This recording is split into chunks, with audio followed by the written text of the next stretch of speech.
नमस्कार, मैं श्रेया शुक्ला, आप देख रहे हैं वीके न्यूज। यूपी एटीएस आजकल भारत में अंडरग्राउंड आतंकियों को पकड़ने के लिए लगातार अभियान चला रही है। यह अभियान आईएसआईएस के पुणे मॉड्यूल के लिए चलाया जा रहा है, जहां से आतंकियों की फैक्ट्री लगाई जा रही है, जिसके तार पाकिस्तान से तो जुड़े ही हैं। कुछ भारत के गद्दार इसमें साथ दे रहे हैं और एएमयू का नाम बार बार सामने आ रहा है। इस पुणे आईएसआईएस मॉड्यूल में अब तक शहनवाज, रिजवान और अरशद वारसी गिरफ्तार हो चुके हैं, जो अयोध्या, अक्षरधाम मंदिर और चाबड़ हाउस पर आतंकी हमले की योजना बना रहे थे।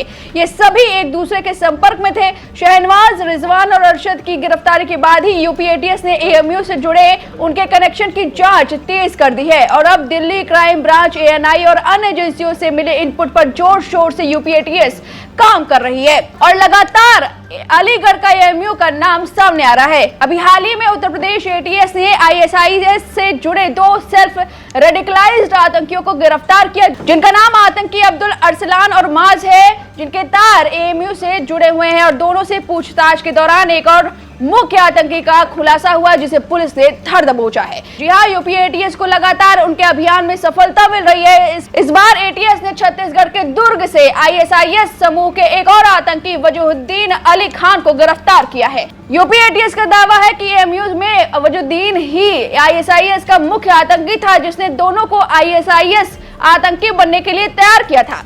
वो आईएसआईएस के लिए ओवरग्राउंड वर्कर के तौर पर भी काम कर रहा था। वजूहुद्दीन अली खान भी उत्तर प्रदेश का अलीगढ़ मुस्लिम विश्वविद्यालय में पीएचडी कर रहा था। इसके साथ ही वह छात्रों को पढ़ाता भी है। उससे जुड़े 2 छात्रों को यूपी एटीएस ने कुछ समय पहले ही अलीगढ़ में पकड़ा था, जिनका नाम आतंकी अब्दुल अरसलान और माज था, जिसे हमने आपको बताया है।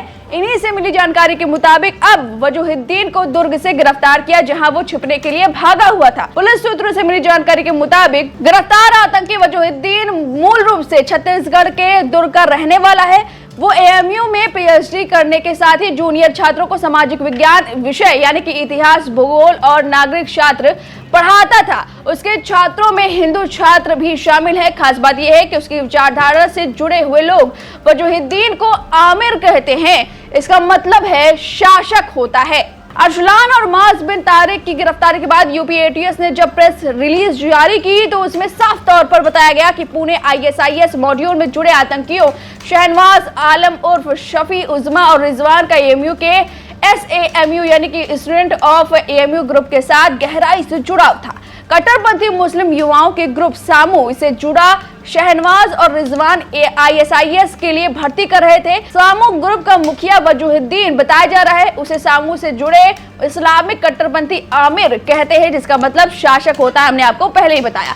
आपको बता दें कि मिली जानकारी के मुताबिक इन आरोपियों से आईएसआईएस का प्रतिबंधित साहित्य और पेन ड्राइव बरामद की गई है। आतंकियों ने आईएसआईएस की बेअत यानी शपथ भी ले रखी है। इन दोनों पर दुनिया में खलीफा राज कायम करने के लिए जिहादी सेना बनाने का आरोप है। ये लोग हैंडलर्स के निर्देशों पर यूपी में बड़ी घटना को अंजाम देने की तैयारी कर रहे थे। आपको बता दें, वजूहुद्दीन का भी कनेक्शन अरशद वारसी से जुड़ा हुआ है, जो पहले ही गिरफ्तार हो चुका है पुणे मॉड्यूल्स में शहनवाज के साथ।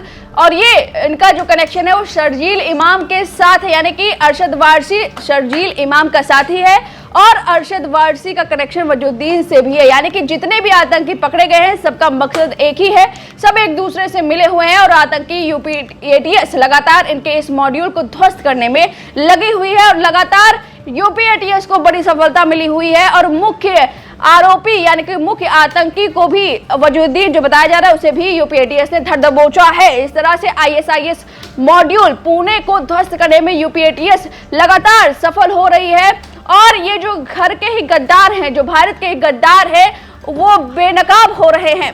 इस तरह से पाकिस्तान से इनके तार जुड़े हुए हैं, एएमयू में ये पल रहे हैं और लगातार भारत में बड़ी घटना को अंजाम देने के लिए प्लानिंग कर रहे हैं, एक आर्मी तैयार कर रहे हैं। लेकिन यूपी एटीएस और दिल्ली पुलिस इस तरह से इन अभियानों को ध्वस्त करने में लगी हुई है, अपना एक अभियान चला रही है और उसके तहत बड़ी सफलता हाथ लगी है। अब यूपी एटीएस की इस कार्रवाई पर आपकी जो भी राय है, हमें कमेंट करके जरूर बताएं।